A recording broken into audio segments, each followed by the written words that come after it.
नमस्कार, मेरा नाम दुलारे अंसारी है और आप देख रहे हैं न्यूज 21। मस्जिद और मंदिर का विवाद भारत देश में गर्माते जा रहा है। ये इतना गर्मा गया है कि लोग दरगाह की तरफ चले गए और दरगाह में याचिका लगाना शुरू कर दिया। आज आइए मैं बता देता हूँ कि मस्जिद में और दरगाह में फर्क क्या है, दोनों में समानता क्या और अंतर क्या है, दोनों का बता दूंगा। दोनों में समानता ये है कि दोनों जगह पर मुस्लिम जाया करते हैं और मुस्लिमों का दोनों जगह पर श्रद्धा है, पर मस्जिद में वो सिर्फ नमाज पढ़ते हैं, जबकि दरगाह में उनके संतों की पार्थिव शरीर है और उन संतों की पार्थिव शरीर पर वो चादर, फूल, माला चढ़ाने का काम करते हैं और अपनी अर्चनाएं, अपनी याचिकाएं लगाते हैं। खैर, ये भारत देश में बड़ा मुद्दा बनते जा रहा है। बाबरी मस्जिद से शुरुआत हुई थी इसकी और न जाने कहां जाके खत्म होगा। खैर, प्लेसेस ऑफ वर्शिप एक्ट 1991 ये कहलाता है कि 1947 के समय जो मंदिर था वो मंदिर रहेगा और जो मस्जिद था वो मस्जिद रहेगा। ये बात हिंदू पक्ष जानते हुए भी हिंदू पक्ष याचिकाएं क्यों लगा रहे हैं? मुस्लिमों का कहना है कि ये सस्ती लोकप्रियता बटोरने के लिए कर रहे हैं, पर ये सस्ती लोकप्रियता कहां तक सस्ती है ये बहुत अहम हो जाता है। हमारे साथ अभिनव शुक्ला जी जुड़ चुके हैं, नितेश राव जी जुड़ चुके हैं। दोनों लोगों का बहुत बहुत स्वागत करता हूँ न्यूज 21 में। साफ तौर पे पूछूंगा, बिना लाग लपेट के पूछूंगा, पूरा देश खोद डालेंगे आप? जरूरत पड़ी तो हासिल क्या होगा? आपको नहीं लग रहा है कि देश का फिर से आप बंटवारा करने की कगार पे ला दिए? गृह युद्ध हो जाएगा? एक बार हुआ बंटवारा दोबारा हो जाएगा तो क्या तकलीफ है? देखिए, बड़े सवाल खड़े करते हैं। आप भी हिंदू हैं, कट्टर हिंदू हैं, हिंदू संगठनों से जुड़े हैं, क्या इनकी बात से सहमत रखते हैं? क्या इनकी बात से आप सहमत है कि एक बार बंटवारा हो गया, दोबारा देश में आप दोबारा एक पाकिस्तान और पैदा करेंगे? आप लोग नहीं करेंगे पैदा। तो क्या चाहते हैं आप लोग? आपको पता है कि प्लेसेस ऑफ वर्शिप एक्ट 1991 के तहत किसी भी मंदिर और मस्जिद का ढांचा नहीं बदला जा सकता, तो फिर याचिकाएं लगाई क्यों जा रही है? याचिका तो लगाई गई है। अभी तो फिलहाल अभी हमको वहां से छोड़ के, अभी तो हम भी मथुरा काशी को देख रहे हैं। तो मथुरा काशी में कुछ हो नहीं सकता? आप कहीं भी चले जाइए, कुछ नहीं हो सकता, क्योंकि हिंदुस्तान का संविधान मुसलमानों को यह अधिकार देता है। हिंदुस्तान का संविधान हिंदुओं को यह अधिकार देता है। ये प्लेसेस ऑफ वर्शिप एक्ट ये कहता है कि किसी भी मंदिर या मस्जिद को, मैं देखिए मैं साफ तौर पे बोल रहा हूँ, मस्जिद भी बोल रहा हूँ, मंदिर भी बोल रहा हूँ, गुरुद्वारा भी बोल रहा हूँ, चर्च भी बोल रहा हूँ, उसके मूल स्वरूप को आप नहीं बदल सकते हैं। हम भी बोलते हैं कि नहीं बदलेंगे, तो फिर जानकर करेंगे क्या? हमें खुदाई से हमारे आंसू मिल रहे हैं। हमने पिछले बार भी बताया था आपको दुलारे जी। बताइए, इस बार भी बता दीजिए, साफ तौर पे बता दीजिए, पूरा देश देख रहा है, बता दीजिए। हमें खुदाई के दौरान हमारी चीज मिल रहे हैं। अंसारी जी को मैं रोकना चाहूंगा, आपने संविधान की बात की, बाबरी मस्जिद जो है ढाई गई, उसके बाद उसकी अब खुदाई भी पुरातात्विक खुदाई गई, तो उसके अवशेष वहां जो मिले हैं पुरातात्विक अवशेष, वो आप तो जान रहे हैं क्या मिले? बस सीजीआई का रिपोर्ट आपने नहीं पढ़ा, बयान नहीं पढ़ा कि वहां कोई मंदिर के तत्व नहीं मिले थे? पढ़ लीजिए आप। आपको लगता है सही है? नहीं, मैं क्यों सही बोलूं, मैं क्यों गलत बोलूं? मैं कौन होता हूं बोलने वाला? मैं आप दोनों से ये जानना चाहता हूं कि देश में जो चीज चल रहा है वो कहां तक सही है। हम तो एक हद तक के तो ये सही है कि अगर मैं अपनी खोई हुई, छीनी हुई चीज को अगर मांगता हूं, मैं कह रहा हूं, याचिका लगा के, छीनता नहीं हूं, मुझसे छीनी गई ये चीज। कैसे छीनी गई ये चीज?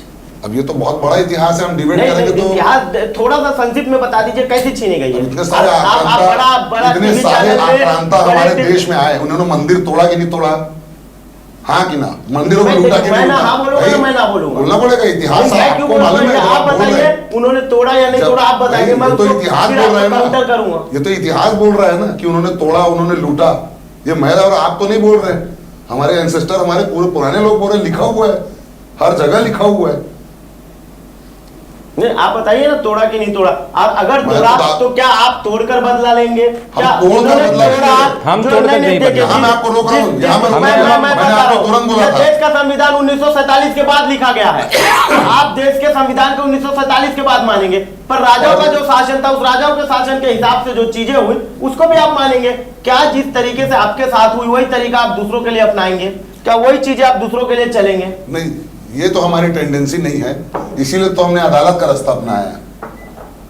जिस तरह आपने बात की, आपने कहा कि आप दोबारा बंटवारा चाहते हैं, तो ये सवाल आपकी तरफ से आया। नहीं, मेरे तरफ से नहीं, ये संविधान सवाल लोगों की तरफ से है, ये सवाल देश की तरफ से है। सवाल जिस जुबान का होगा, जवाब उसमें देने का वक्त आ गया है। अभिनव जी, मैं साफ तौर पे पूछ रहा हूँ, अभिनव जी मैं साफ तौर पे पूछ रहा हूँ कि क्या इन चीजों से क्या हासिल होगा? कुछ नहीं होगा, हमारी धरोहर हमको मिल जाएगी वापस। धरोहर नहीं मिल सकती, क्योंकि आपके ज्ञानव्यापी में क्या हुआ? मैं क्या बोल रहा हूँ, मस्जिद के अंदर शिवलिंग, मस्जिद के अंदर नंदी आ जाता है। अभिनव जी, मेरी बात को समझिए, मैं आपसे क्या समझना चाह रहा जी। हूँ कि आप धरोहर मांग जी। लिए, पर धरोहर नहीं मिल सकती। क्यों धरोहर नहीं मिल सकती? क्योंकि प्लेसेस ऑफ वर्शिप एक्ट जो 1991 मैं मान रहा हूँ, वो बीच आपके में आ पास- जा रहा है। आपके पास एकदम ये पुख्ता point है। ये ग्लास है, एकदम मैं साफ पुख्ता तौर पे point दिखा दे रहा हूँ, है। ये ग्लास है, ये ग्लास आप ले ही नहीं लेकिन सकते। यही तो ये ग्लास कानून- मेरी है यही बोल कानून करके हमको- आप समझिए मेरा यही संविधान, यही कानून मेरे को एक याचिका लगाने का अधिकार तो देता है। मेरी बात समझिए, याचिका लगाने का मेरा अधिकार सवाल तो है पूरा मुझे। सुन लीजिए, मेरा पूरा सुन लीजिए। ये ग्लास है, ये ग्लास को मैंने यहाँ पे रख दिया हूँ, ये ग्लास आप ले नहीं सकते, पर आपका और मेरा भाईचारा है। पर अगर आप ये बोलते हैं कि ये ग्लास मेरी है, ये ग्लास मेरी है, मैं साबित करूंगा, पर मुझे पता है, आपको भी पता है कि साबित अगर मैंने कर दिया कि ये ग्लास मेरी है, फिर भी ये ग्लास को मैं नहीं ले सकता। पर साबित करने में हमारी दोस्ती में दरार आ रही है। नहीं, हमारी तरफ से तो कोई दरार नहीं है। देखिए, अगर किसी दोस्ती को साबित करने के लिए किसी चीज की जरूरत है तो दूसरे दोस्त को भी फर्क नहीं पड़ना चाहिए। हाँ, होने देना चाहिए थोड़ी देर चीजों के लिए को। मैं मान लेता हूँ कि भाई अगर बोल रहा हूँ कि ये गिलास मेरा है, तो अगर आप मेरे मित्र हैं, भाईचारा है, तो हाँ भाई चल साबित करने चलते हैं तेरा है कि नहीं। और अगर साबित हो भी गया तो मैं छीन थोड़ी रहा हूँ आपसे, ठीक है, आप रखे रहो, लेकिन साबित तो होने दो कि ये मेरा है। मेरा ये अधिकार तो संविधान देता है, ये अधिकार बिल्कुल 1947 के कानून के बाद से ये संविधान अधिकार आपको देता है। पर इस तरीके से 30,000 के आसपास याचिका है कोर्ट में। भैया ऐसे देखेंगे आप तो बहुत सारी याचिकाएं बड़ा हैं। डाटा दे रहा हूँ, 30,000 के आसपास जी जी, याचिका है। अभी तो और बढ़ेगी, कम नहीं होगी। याचिकाएं लगते जाएंगे। हाँ, जहाँ जहाँ हमारे अश्व मिलेंगे हम याचिका लगाएंगे हम तो। अभी तो मथुरा काशी बाकी है हमको, अभी तो श्री राम मंदिर मिले हैं, अभी तो मथुरा काशी मिलेंगे। रैपिड फायर सवाल पूछूंगा तो जी पूछिए। आपको अच्छा एजुकेशन चाहिए, आपको अच्छा हेल्थ चाहिए, आपको मंदिर चाहिए? ये तो राहुल गांधी टाइप का सवाल है। नहीं, आप साफ तौर पे बता दीजिए। आप मेरे को राम मंदिर जैसा और वैसे बहुत सारी मंदिर चाहिए जो अच्छा एजुकेशन प्रोवाइड करते हैं, अच्छा हेल्थ प्रोवाइड करते हैं। आप ट्रिग्नोमेट्री घुमाइए ना, आप घुमाइए ना, अब यहाँ मैं गलत हूँ, आप बोल दीजिए। आप घुमाइए ना। मैं आपको सीधा सवाल पूछता हूँ, आपको अच्छा हेल्थ चाहिए इंडिया में, या अच्छी हॉस्पिटल चाहिए, या अच्छी स्कूल, अच्छी कॉलेज, या अच्छा मंदिर चाहिए? मेरे को अच्छा मंदिर चाहिए जो सारी चीजें प्रोवाइड कराता है। कौन सा मंदिर है जो ये सारी चीजें? हर मंदिर का पैसा लगता है, हर ट्रस्ट का पैसा लगता है। बड़े बड़े ट्रस्ट के मंदिरों के पैसे से अस्पताल चलते हैं, स्कूल चलते हैं, स्कूल चलते हैं। आपके तरफ भी आऊंगा मैं, तुरंत आपके तरफ 2 मिनट में आऊंगा, इनका बात कंप्लीट हो जाने दीजिए। बोलिए। बोला ना मैंने आपको कि बड़े बड़े जितने ट्रस्ट हैं, आप बताइए, आपको अच्छा एजुकेशन चाहिए, अच्छा हेल्थ चाहिए, मंदिर चाहिए? भाई ने जो बोला, भाई ने जो बोला नहीं, आप बताइए, आप बताइए आपको क्या चाहिए? हम लोगों की एक ही चाह है, एक ही चाह। एक आम आदमी, आम हिंदू ये सोचता है कि उसे एजुकेशन नहीं चाहिए। एक अच्छा जो आदमी रिक्शा चला रहा है, जो आदमी मजदूरी कर रहा है, वो उसकी इच्छा है कि मंदिर चाहिए। इस हिंदुस्तान में एक हिंदू ही है जो एजुकेशन को बढ़ावा देता है, बाकी और कैसे? कुछ नहीं। कैसे? पढ़ लिख के, पढ़ा के।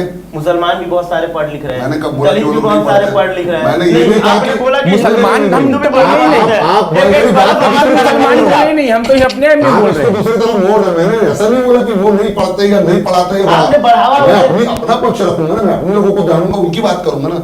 पड़ोसी क्या करता है या पड़ोसी क्या खाता है, क्या उससे मुझे क्या लेना देना? आप तो पड़ोसी से मतलब है कि पड़ोसी ने क्या किया, पड़ोसी ने कहा मंदिर तोड़ के मस्जिद बना दी, पड़ोसी ने किधर मस्जिद बना के रखी है।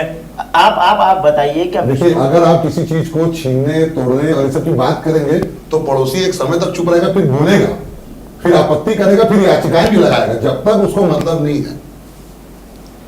वासुदेव कुटुंब हमारे यहाँ का जो नियम है, हम उसके हिसाब से चलते हैं। हम किसी को नहीं छेड़ते, किसी को तकलीफ देना हमारी आदत नहीं है, सबको शरण देना हमारी आदत है। और अब ये आदत जो है हमारी, ये हमारे सर का दर्द बन गई है। अभिनव जी, इनसे हासिल क्या होगा? हासिल ये होगा, देखिए ऐसा है, देखिए आप हो सकता है कि आप मस्जिद की मांग करते होंगे, आप मंदिर की मांग करते होंगे, हो सकता है कि आप ये जानना चाहते होंगे कि वहाँ मंदिर था या मस्जिद था। और ये मैं जानना नहीं चाहता, मैं और मेरे पूर्वज जो बता के गए, मैं ये जानता हूँ कि वहाँ मंदिर था जिसको तोड़ के मस्जिद बनाया गया। किताब के आधार पे बोल रहे हैं, किसी भी किताब के आधार पे नहीं बोल रहा हूँ मैं। 1911 के आधार पे, जो 1911 के आधार पे। नहीं सर, नहीं 1911 तो हमारा इतिहास ही नहीं है। हमारा इतिहास तो इतना पुराना है कि उसको पढ़ा ही नहीं जा सकता, कोई पढ़ाता ही नहीं है। एक सवाल दोनों से, आपका इतिहास 5000 साल पुराना है? उससे भी ज्यादा है। आप बता दीजिए कितने हजार साल पुराना है? आप एक अप्रोक्सीमेटली बता दीजिए। मेरे हिसाब से तो 28,000 साल तक का तो मैं जानता हूँ। 28,000 साल, और उसके भी पहले होगा। 28,000 साल पुराना है। अब मेरे एक सवाल का आप दोनों जवाब दीजिएगा।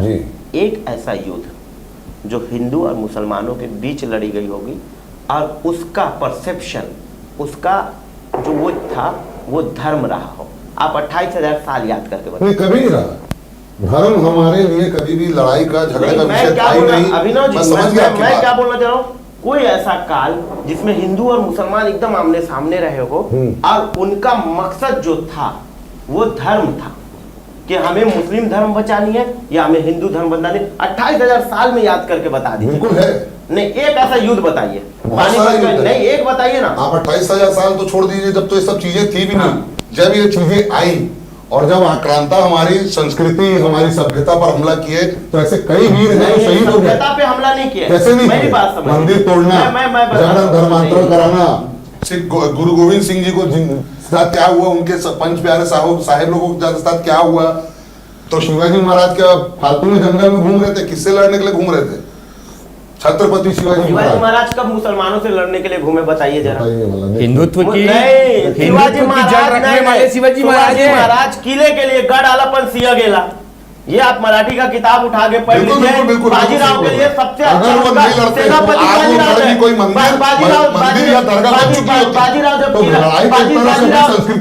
बाजीराव जब किला जीत करके दिए शिवाजी ने पहला शब्द क्या किया? गढ़ आलापन सिया गेला। मराठी में कहा कि किला तो मैं जीत गया पर मेरा शेर चला गया। तो ये मुझे आप साफ तौर पे बता दीजिए कि ये लाइन क्या मुसलमानों के लिए थी? क्या उनकी गोली मुसलमानों ने उनको मारा था? जब भी लड़ाई हुई जमीन के लिए हुई, जायदाद के लिए हुई, जोड़ू के लिए हुई, हमारे लड़ाई कभी धर्म के लिए नहीं हुई। देखिए आपने अपने मुंह से बोल दिया, औरत, जमीन, हाँ जायदाद, मंदिर कहाँ है? हवा में है क्या? नहीं मंदिर के लिए कभी लड़ाई हुई नहीं ना। हमारी जायदाद है, हमारी संस्कृति है, हमारे गुरुकुल नष्ट किया। कौन सी लड़ाई मंदिर को तोड़ने के लिए लड़ी गई? एक लड़ाई 28,000 पूरा देश जानना चाहता है, पूरा देश जानना चाहता है कि एक लड़ाई आप बता दीजिए जो सिर्फ मंदिर को तोड़ने के लिए। मंदिर उठा लीजिए, मैं बताता हूँ। 17 बार नबी ने उसको लूटने की कोशिश की, लूटा है उसको। सुनिए अपने जो की बातें सुनिए। 17 बार उसको लूटा है नबी ने उसको, 17 बार। एक ही बता रहा हूँ खाली मैं। और आप जो कह रहे हैं छत्रपति महाराज के लिए, शिवाजी के लिए कि उन्होंने धर्म के लिए नहीं ले, वो उनका हमारा धर्म सिखाता ही है। अपना गढ़ मतलब वहां देवी बैठी है, देवी की मूर्ति को खंडित किसने किया? गढ़ मतलब मराठी में किला को किला है और किले में मंदिर होता है। हर घर में एक मंदिर होता है। हमारे घर में छोटा से छोटा घर वो मंदिर होगा। अगर मेरे घर में घुस के कोई मंदिर को तोड़ेगा तो वो मेरे घर को तोड़ेगा, तो वो मंदिर को तोड़ेगा। बता दीजिए शिवाजी के माता का नाम। अरे नहीं जीजा भाई, नहीं पता चल। मैं आपसे नहीं पूछ रहा हूँ, फिर आप बता दे रहे हैं। तो ऐसा है कि मैं बोलना चाह रहा हूँ कि बोल मत लपेटिए। मेरे जनरल नॉलेज से नहीं चलेगा देश। मेरा जनरल नॉलेज तो आज तो गूगल के पास है, मेरे पास नहीं होता। आज देश नहीं चलेगा। आप जनरल नॉलेज से बात सही करें। कैसा बात घुमा रहे हैं? मैं बात कर रहा हूँ। आपने पहले सवाल किया कि बताओ कौन से मुस्लिम से झगड़ा किया मंदिर के लिए, तो मैं नाम गिना देता हूँ। आप फिर उसके बाद सोमनाथ मंदिर बता रहा हूँ। 17 बार लूटा गजनवी। कौन था गजनवी जिसने लूटा 17 बार? मुसलमान था उसका, मुसलमान था वो। और ज्यादा अपन नहीं इधर उधर जाते। आजकल अपन मूवीज भी देखते हैं, तो क्या किसी ने भी आपत्ति, खिलजी के वंशज ने आपत्ति की? जो खिलजी को जिस तरह उसमें दर्शाया गया है, अगर वो वैसा नहीं था। कौन से पिक्चर में? अरे पद्मावत की बात कर रहा हूं। अच्छा, पद्मावत की बात है। ठीक बताइए। ठीक है, ठीक। पद्मावत में खिलजी को जिस तरीके का दिखाया, मैं समझता हूँ उससे भी ज्यादा वैशी रहा होगा वो। हाँ। रानियों को ये करना वो करना, मंदिर के लिए उसमें नहीं दिखा पाया। 3 घंटे की पिक्चर में पूरा इतिहास नहीं दिखा सकता। 6 घंटे की पिक्चर क्यों नहीं बनाते? मेरी बात सुनिए, आपको किसने रोका है? आप तर्क का कुतर्क मत करिए, मेरी बात तो पकड़िए। मैं ये कह रहा हूँ कि उसका जो किरदार दिखाया गया, क्या वो धर्म संगत है? मैं क्या आपकी माँ बहन के ऊपर कोई हाथ डाले तो पांडव की कहानी आप भूल गए। फिर पांडव का झगड़ा कौरवों से क्यों हुआ? क्यों हुआ? जहाँ धर्म हुआ, जहाँ धर्म हुआ, ये सारी चीजें वहाँ भी कोई मुसलमान नहीं था, वहाँ पे मुसलमान नहीं था, हिंदू नहीं था, वहाँ भाई को मारा है, मौत के घाट उतारा गया, उसको मृत्यु मिली। यही तो बताना चाह रहा हूँ, अच्छा और बुरा हर धर्म में मिलेगा। मैंने कब कहा कि कोई धर्म गलत है? आप पर्टिकुलर अगर धर्म को क्रिटिसाइज करेंगे, आप पर्टिकुलर चीजों को क्रिटिसाइज करेंगे। भारत में आपने बोला भाई को मारा है। हाँ सुन लीजिए, भाई को मारा, इनका जरा सा बात सुन लीजिए। भाई को मारा गया है, मामा फूफा में लड़ाई हुआ है। महाभारत ऐसा युद्ध हुआ था कौरवों का, सिर्फ 5 पाउंडर थे। किस लिए हुआ था? इसीलिए तो धर्म खतरे में था, इसीलिए श्री कृष्ण जी ने मुसलमान जो है वो महिलाओं को छीन लेते थे। आप मुझे बताइए कि रावण को मारने का उद्देश्य क्या था? अधर्मी था, वो भी अधर्मी था। उन्होंने सीता माँ का क्यों अपहरण किया था? अधर्मी था। वही तो मैं बता रहा हूँ ना, और मैं ये नहीं कह रहा हूँ कि अधर्मी सिर्फ मुसलमान होता है या हिंदू होता है, अधर्मी होता है। और अब अपन मुद्दे से भटक रहे हैं अंसारी जी। हमारा मुद्दा ये है कि मंदिर जहां था वहां मस्जिद कभी लूट के तोड़ के उसको मस्जिद, अरे अवशेष मिल रहे, पुरातत्व विभाग खोज रहा है जी। राम मंदिर फिर बना किस आधार पे, मुझे ये बताइए आप।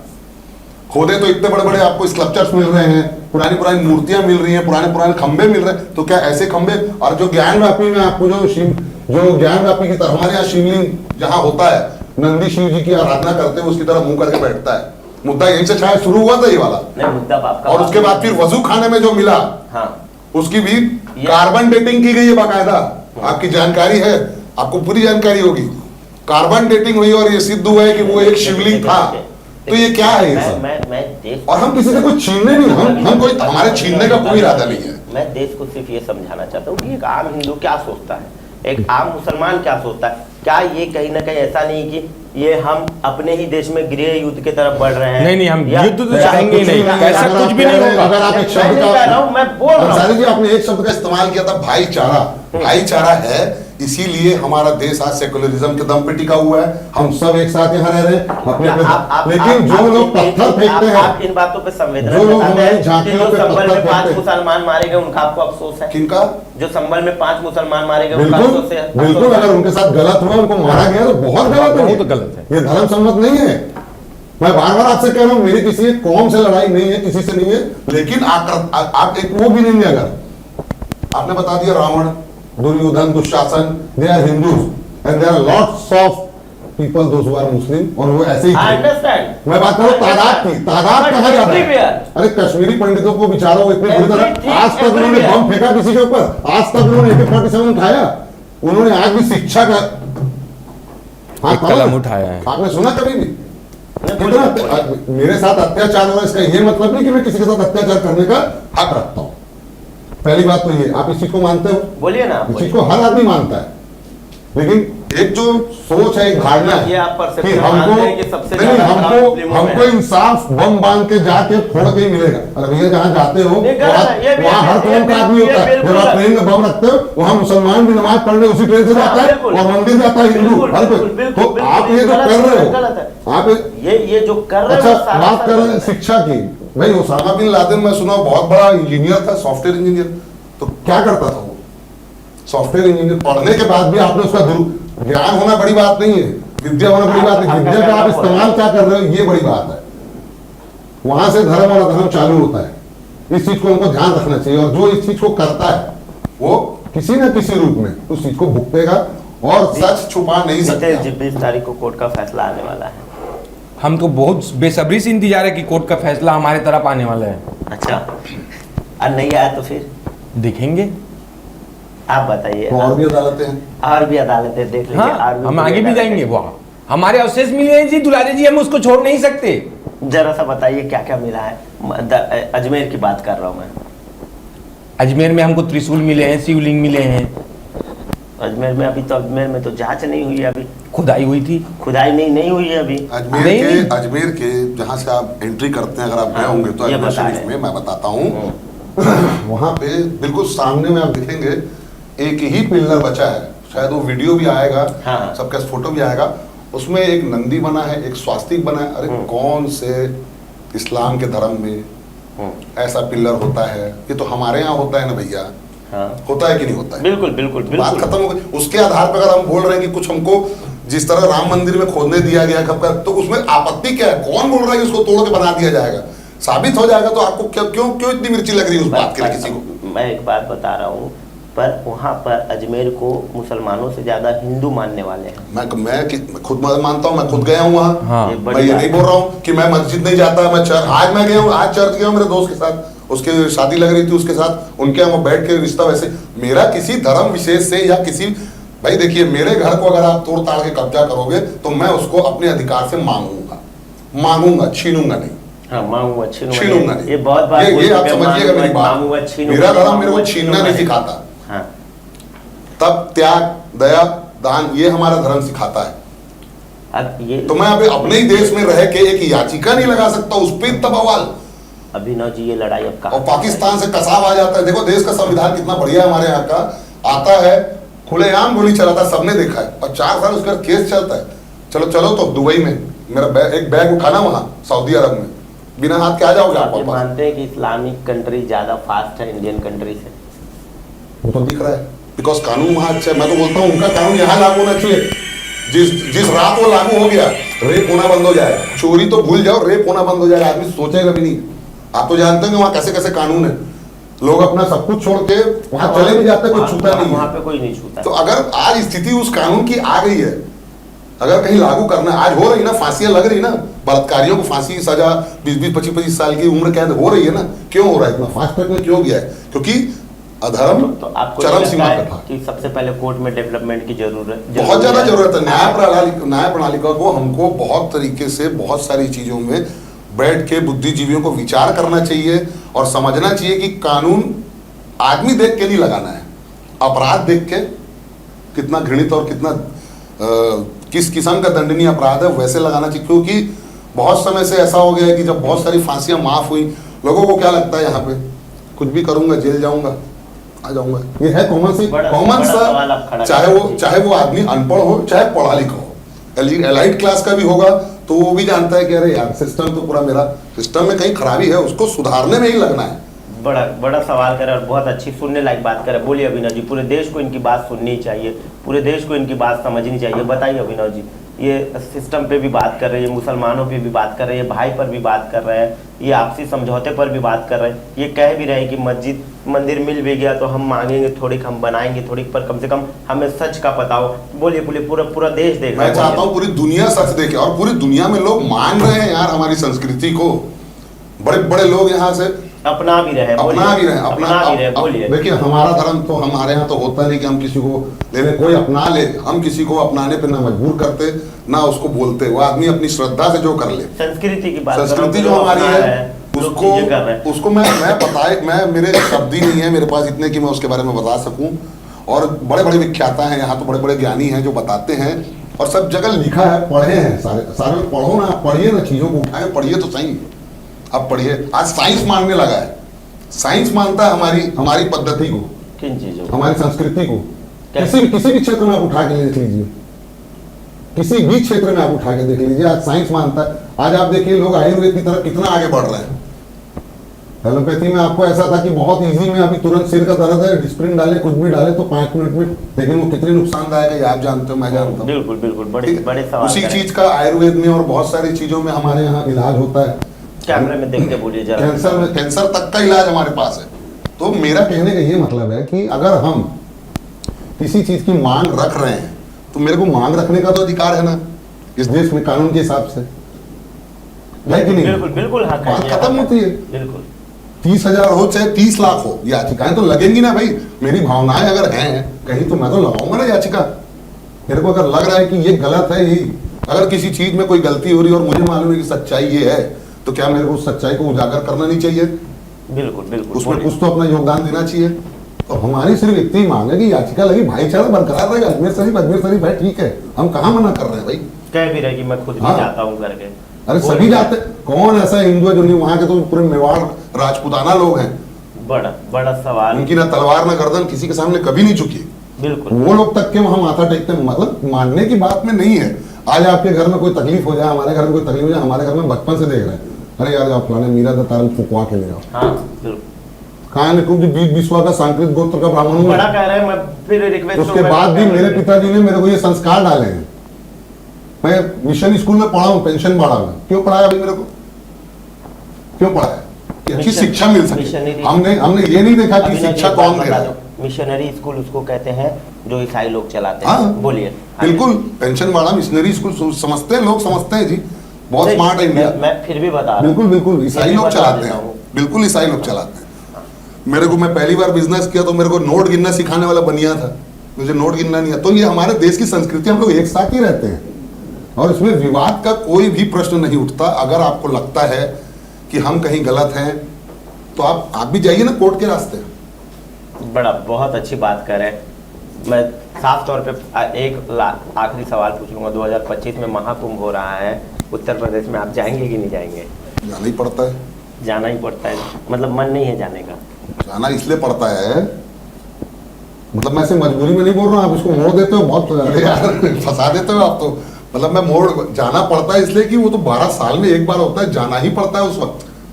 अच्छा और आप नहीं जाएंगे नीतीश जी? नहीं हम तो जाएंगे। अच्छा नहीं नहीं बोले 12 नहीं साल जाएंगे। नहीं दुलारे जी, आप गलत जा रहे हो, गलत लाइन पे। अच्छा, हम तो बोलिए। जाएंगे, बिल्कुल बिल्कुल। हमें तो इंतजार था, हमारे महाकुंभ का हमें इंतजार था 12 साल का, क्योंकि 12 साल में ये एक बार होता है। हाँ महाकुंभ 12 महासाल साल में एक बार होता है, अर्धकुंभ 6 साल में यहाँ एक बार 12 साल में एक बार अच्छा, होता है, वहाँ 5 साल में एक बात बार कर होता रहे है। थे, मैं भी आपको बता रहा था हमारी संस्कृति को साइंस जी मानते थे, ये 12 साल में ही क्यों होता है? हाँ, ये कभी बहुत किसी ने अच्छा सवाल सोचा है। इसको? मैं एक बात कभी बता किसी ने दूं। सोचा इस इसको? बात को सुनना चाहिए, पूरे देश को सुनना चाहिए। भैया हमारे की बड़े बात। बुजुर्ग कहते थे कि 12 साल में तो कुत्ते का भी दिन बदल जाता है, तो ये 12 ही साल क्यों है भाई? किस लिए 12 साल? और महीने भी कितने होते हैं? 12 हो जाते हैं, तो ये 12 ही क्यों है? क्यों है आप बताइए? मैं बताता पूरा देश सुनना चाहता है, मैं भी सुनूंगा। जब- मुझे भी शायद नहीं पता है, मैं भी सुन लूंगा आपसे। जब धरती हाँ। से सूर्य अपनी परिक्रमा 12 साल में वापस आके वहीं पर खड़ा होता है, जब उसी नक्षत्र में, तो कुंभ मनाया एक जाता बार है। रिपीट कर दीजिए। जब 12 साल तक के धरती में, जैसे मान लीजिए अभी कुंभ होगा 25 में, 25 के बाद जब अगले 12 साल तक के घूम के वापस उतने ही रेडियस में, उतने ही उसमें डायमीटर में घूम के वापस उसी नक्षत्र में उसी समय पे आता, इसीलिए कुंभ उस वक्त मनाया जाता है 12 साल में, ना कि 8 साल में, ना 10 साल में, ना 5 साल में। अब इस चीज को आप उठा करके किसी पंडित से मत पूछिए, किसी से मत पूछिए, अब आप उठा करके गूगल कर लीजिए, आप उठा करके किसी साइंटिस्ट से पूछ लीजिए, इन्होंने शोध किया और ये कब से हमारे यहाँ है। ये इस बात को मैं थोड़ा सा क्लेरिफाई कर दूं, साफ तौर पे कर दूं। साइंस रिसर्च करने के बाद पता करता है कि 12 साल में वो जो चीज़ है वो परिक्रमा करके एक जगह पर आती है, पर हिंदू ग्रंथ के हिसाब से, हिंदू कथाओं के हिसाब से ये मान्यता है कि 12 साल में आ जाता है। तो ये किताब में साइंस के डेवलप के पहले से लिख दिया गया है, इसलिए साइंस भी इस बात को मानती है कि ये बात सही है। साइंस ने इस पे रिसर्च किया और रिसर्च करने के बाद ये कहा है कि ये बात सत्यता है, इसलिए 12 साल में महाकुंभ मनाया जाता है। अर्धकुंभ जो है वो 6 साल में मनाया जाता है, 6 साल में मनाया जाता है। और कुछ अब ये अर्धकुंभ क्या होता है? अर्धकुंभ बता दीजिए। सीधा सीधा खुद ही बोल रहा आधा, हाँ। जब आधा चक्कर हो जाता आधा है, चक्कर हो जाता है, ये सुन लीजिए, मेरे लिए भी नया था। ये एक संकेत है कि आधा हो गया है, आधे के लिए तैयार रहो। आधा हो गया, आधे के लिए तैयार हो। बता दीजिए एक बार अच्छे से, और बता दीजिए। अर्धकुंभ सुनना चाहिए, इन्होंने बता दिया। महाकुंभ 12 साल में होता है, अर्धकुंभ 6 साल में होता है, क्योंकि अर्धकुंभ में धरती की परिक्रमा जो है वो आधी हो जाती है, इसलिए अर्धकुंभ कहा जाता है। और पूरी हो जाती है, इसलिए इसे महाकुंभ कहा जाता है। तो ये बड़ा ज्ञान की बातें जो अभिनव जी बता रहे थे, ऐसी भी ज्ञान की बातें जो हमें भी नहीं पता थी, इनसे सुनने को मिला है। और कुछ हमारे दर्शकों को बताना चाहेंगे साइंस को लेकर के, हिंदू धर्म को लेकर के, जिससे लोगों का आकर्षण, अट्रैक्शन बढ़े, खिंचाव बढ़े, लोग जाने और इसके इसके लिए लिए सामंजस्य बना रहे। बहुत अंसारी जी, अच्छी बात इसके बोल लिए रहे फिर हैं। कभी बहुत लंबा बैठेंगे, लेकिन अभी जिस मुद्दे के लिए बैठे हैं उस पर बात कर लेते हैं। अब आखिरी क्योंकि सवाल। आप उसमें एग्री नहीं हुए अभी तक मेरे साथ। मैं एग्री होने के लिए, मैं मुसलमान के आपने पक्ष में आपने नहीं बैठा कहा हूं। आपने कहा भाईचारा, आप लोग भाईचारा खत्म कर रहे हो या झगड़ा या बांटना चाह रहे हो, तो मैंने भी थोड़ा वही तेज में क्या बोल दिया, हाँ बांट देंगे। क्यों बोला मैंने आपको? हाँ, इसका एक कारण है। कारण बताइए। एक बार आपकी जीत की वजह से पाकिस्तान बन गया, मेरी जीत की वजह से? आपकी से मेरा मतलब आप समझिए, जिनकी वजह से बना, मैं उनको बोल रहा हूँ। ठीक है, उस बोलिए। दौर में जो लोग थे जिनकी एक जीत दिन की वजह किताबों से, का हवाला लेके मैं इसी चैनल में बैठूंगा, किताबों से बताऊंगा कि बंटवारा किस वजह से हुआ था, किसके वजह से हुआ था। इस पे पूरा डिबेट रखूंगा। इस हाइट पर की अभी थीसिस अगर है मैं मेरे पास, इस हाइट की थीसिस है, बहुत तकलीफ हो बिल्कुल, जाएगी। दोनों जने बैठेंगे, हमारा कोई दिक्कत नहीं है। डॉक्टर भी देखना, बीपी बढ़ जाएगा। बिल्कुल बिल्कुल बिल्कुल बिल्कुल बिल्कुल। अभी आप बता दीजिए, अभी आप सुन लीजिए। मैं काउंटर नहीं करूंगा, क्योंकि अगर मैं काउंटर करने गया तो समय बहुत लंबा आज खींचा जाएगा। बांग्लादेश में भी जो हो रहा है, बांग्लादेश को किसने बनाया? हम नहीं बनाया, मतलब विभाजित करके उसको एक अच्छा खासा देश था। ये बड़ी बात क्या कर बांग्लादेश दिया? भारत क्या हो रहा है आज बना। वहाँ? आज वहाँ क्या हो रहा है? ये जो बीजेपी ने जो नारा दिया है, बटेंगे तो कटेंगे, तो ये सिर्फ इसको एक तरफ से मत देखिए आपकी हिंदू बटेंगे तो कटेंगे। भैया हिंदुस्तान में रह रहे हो, आप भी मेरी संस्कृति का हिस्सा हो, और आपकी संस्कृति और आपका भी धर्म मेरा हिस्सा है। बड़ा तो बात हम है। बटेंगे, हम 142 करोड़ अगर बटेंगे तो बहुत ज्यादा बड़ा विस्फोट होगा, और इसका नुकसान पर सिर्फ भारत को मुसलमान नहीं होगा। नेता, हिंदू नेता इन बातों का ये- अलग। देखिए, ये पहली बार मैं इनकी जबान से सुन रहा हूँ, इनकी जुबान से ये चीज सुन रहा हूँ कि 142 करोड़ को कह रहे हैं कि बटेंगे तो कटेंगे। नहीं तो हिंदू नेता इसका परसेप्शन निकालते कि मुस्लिम अलग बटेंगे तो कटेंगे, हम बट जाएंगे तो कट जाएंगे, इसके अलग अलग मायने अलग अलग लोग निकालते हैं। पर अभिनव जी जो मायने निकाल रहे हैं वो बहुत सुनने लायक मायने हैं। अभिनव जी बता दीजिए। बहुत से ऐसे हिंदू नेता जो मेरी ये सब बात को सुन के कहेंगे कि पता नहीं ये हिंदू संगठन की तरफ से बात कर रहा है कि ये बहुत ज्यादा सेकुलर है कि क्या है, बहुत सारी चीजें हो जाएंगी उसमें। लेकिन आप अपने दिल पे हाथ रख के खुद ही सोचिए कि आप अपने देश में सिविल वॉर चाहते हो? हाँ कि ना? कोई नहीं चाहता भाई। सब अपने बच्चों का भविष्य बनाना चाहते हैं, सब पढ़ना लिखना चाहते हैं, पढ़ाना चाहते हैं, आगे बढ़ना चाहते हैं। अब अगर ये नहीं होना, अगर कोई चीज हम मांग रहे हैं, मैं बार बार बोल रहा हूँ कि हम मांग कर रहे हैं। बहुत बार बोला छीनना नहीं, छपटा नहीं, छीनना हमारी प्रवृत्ति नहीं है। ये बार बार छीनना हमारी संस्कृति नहीं है। संविधान मैं एक बार क्लेरिफाई कर दूं इस बात को। हमारी संस्कृति है। संविधान जो मुझे अधिकार देता है उस अधिकार का मैं प्रयोग करके अपनी कोई चीज जानना चाह रहा हूँ। ये भी नहीं कह रहे कि मैं उस जगह पर मस्जिद बना लूंगा या उस जगह को मैं तोड़ दूंगा या उस जगह का जबरदस्ती अस्तित्व बदल दूंगा। ये कह रहे सिर्फ मैं जानना चाहता हूँ क्योंकि मुझे संविधान के द्वारा जानने का अधिकार है। आप अपनी बात पूरी कर लीजिए। लोग डरे हुए इसीलिए है कि राम मंदिर में जो हुआ है, राम मंदिर का मुद्दा दूसरा था। उसका जो था वो जो राम मंदिर बाबरी मस्जिद जो हुआ, तोड़ फोड़ जो हुई थी 91 में, बहुत सारे हमारे भाई शहीद हो गए, उसमें बहुत कुछ हुआ, गोलियां तक चल गई संतों के ऊपर। ये ऐसा देश है, इतना विडंबना भी मरे उस समय। हाँ, मेरे कहने का मतलब आप समझिए, संतों में सूफी संत मतलब शब्दों को मत पकड़िए आप, अर्थ को पकड़ के चलिए। गोली लगी तो एक इंसान को लगी, अब ऐसे पकड़ते हैं। चलो संत भी हटा देते हैं, एक इंसान को गोली लगी, ठीक है। यहाँ हिरण को मार देने से तकलीफ में इतना बड़ा सलमान खान आ जाता, तो यहाँ इंसान मर गया किसी घर का, ठीक है। तो मैं ये कह रहा हूँ बर्बादी भी हो जाता है सलमान खान। अब ये तो यही विडंबना है ना हमारे देश के। मेरा कहना ये था कि भाई बाबरी मस्जिद का मसला जो था वो दूसरा था और अजमेर शरीफ का जो है मसला वो दूसरा है। बाबरी मस्जिद जो थी वो बहुत पुराना विवाद था जिसकी वजह से एक नासुर घाव बन गया था। इसको तो मानते हैं आप सब लोग। हमारे भाइयों के बीच में खाई बनती जा रही थी, इसको लेकर के बहुत विवाद चल रहा था। और अगर कोर्ट ने किसी पक्ष का निर्णय दिया है तब तो वहां मंदिर बना है। अब अगर हम यहाँ से याचिका डाल रहे हैं कि भाई यहाँ पर खुदाई की जाए अजमेर शरीफ में और हमको बताया जाए कि क्या वहाँ भी ऐसी कोई कार्बन डेटिंग है, पुराना कोई हमारा मंदिर था, कुछ था, क्योंकि रहा तो होगा, वहाँ दिख रहा है। सिर्फ एक क्लिप आया है उसमें से, अभी एक ही फोटो आई है, एक ही पत्थर से निकल के आया है। और हमारे यहाँ तो कण कण में भगवान, अब क्या करें। उस समय लोग खाली रहते थे तो मेरे को लगता है कि वो सब जगह उकेरते रहते थे। हर आदमी यही करता है, खाली बैठ रहता तो कागज में लिखता है, नहीं तो व्हाट्सएप में किसी को मैसेज करता। तो वैसे वो अपने धर्म के बारे में जो लिखना चाहते थे वो जिस तरीके से भी लिख सकते थे, जिन चीजों पे भी वो लिखा है और वो दिख रहा है। तो अगर वो दिख रहा है तो हम उसको देखना चाह रहे हैं, हम किसी का घर उजाड़ के अपना घर नहीं बसाने वाले। ये बहुत अच्छी बात कह रहे हैं। बोलिए अभिनव जी, बोलिए, बीच में नहीं टोकूंगा आपको। बस इससे ज्यादा और मैं क्या बोलूँगा, आप बताइए, आपको कुछ और। नहीं, मेरा सवाल सारा खत्म है। एक बात, बहुत बार हम लोग डिबेट करते तो इस बात का कंक्लूजन नहीं निकलता है कि वो डिबेट कहाँ गया और कहाँ खत्म हुआ। पर अभिनव जी के साथ डिबेट करके इस बात का कंक्लूजन निकला है कि सिर्फ चीज़ों को जानना चाहते हैं, खोदना नहीं चाहते या तोड़ना नहीं चाहते।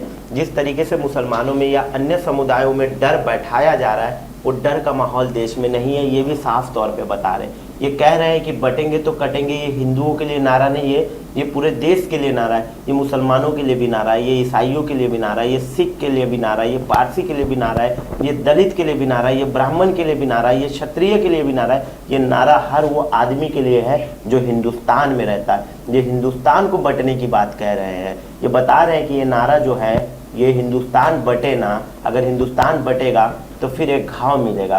तो ये बात कह रहे हैं, ये अपनी बातों में बहुत सारी बातों का जिक्र किया। उन्होंने कहा कि हम किसी चीज़ को जानना चाह रहे हैं, वो 30,000 हो या 30 लाख हो, ये भी कहा साफ तौर पे। वो 30 लाख होगा तो भी हम जानेंगे और वो 30,000 होगा तो भी जानेंगे, पहचानेंगे, छीनेंगे नहीं किसी से। ये मुख्य बातें थी जो अभिनव शुक्ला जी अपनी बातों में कह रहे थे। खैर ये बड़ी बात कह रहे थे और उनको जानना चाहिए अर्धकुंभ क्या है, महाकुंभ क्या है, ये भी इन्होंने बहुत अच्छे से बताया।